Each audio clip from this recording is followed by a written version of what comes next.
Hi, my name is Clara. Welcome to my kitchen. Today we're gonna be making Atayef.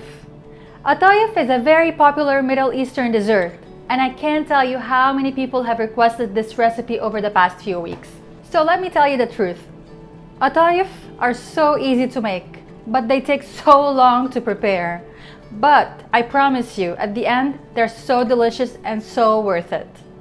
So let's get started.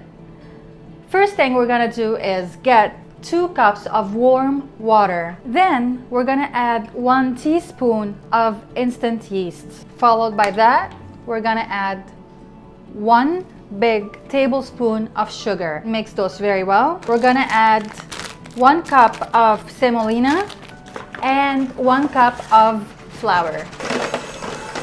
The key of success for the Atayef is really about the batter. So your batter needs to be very liquid and very soft. So this is not liquid enough for the Atayef. It needs to be more liquid than this. So the original recipe is 2 cups, but if your flour needs more water, don't be afraid to add more.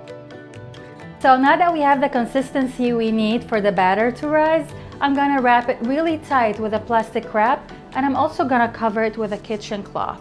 And the reason why I do this is because I truly believe that batter rises better when it's in the dark. Alright, so step 1 for making Atayef is done. Now we're ready for step 2. Before we do that, I'm gonna prepare my workstation. So here I have 2 clean kitchen cloths, and the reason why I'm gonna use those is to cover the Atayef once they're out from the heat. And this will prevent them from drying out. I have a lot of oil here, which I'm gonna get rid of once this skillet is hot enough for me to start.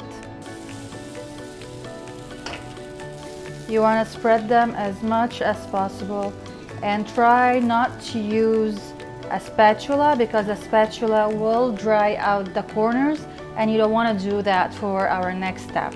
So here they are. As you can see, there's those bubbles on the top, which means that your Atayef was a success.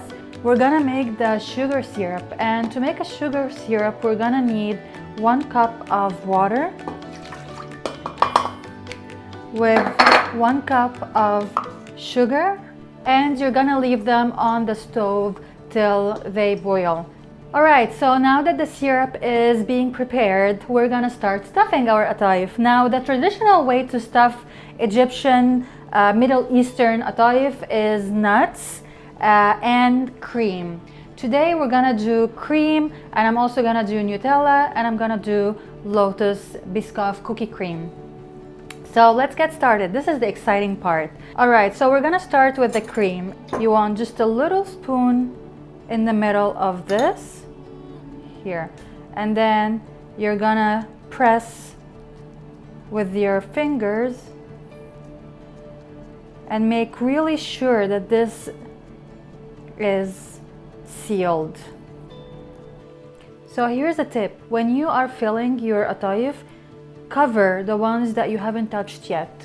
It will keep them from drying. You don't want them to dry. If they dry, you won't be able to seal the edges. Now, when you're frying your Atayef, you don't want your saucepan to be filled with oil. Not like French fries, no. You want to keep a very low level of oil, and then you want to slowly dip one side to fry for 4 minutes, and then the other side. Alright, so the cream Atayef are ready and fried. The first thing we do is dip them in the sugar syrup, and that will ensure that they stay soft and sweet.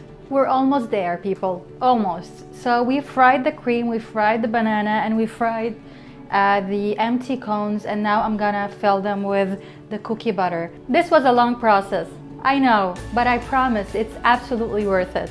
This is one of the best Middle Eastern traditional desserts.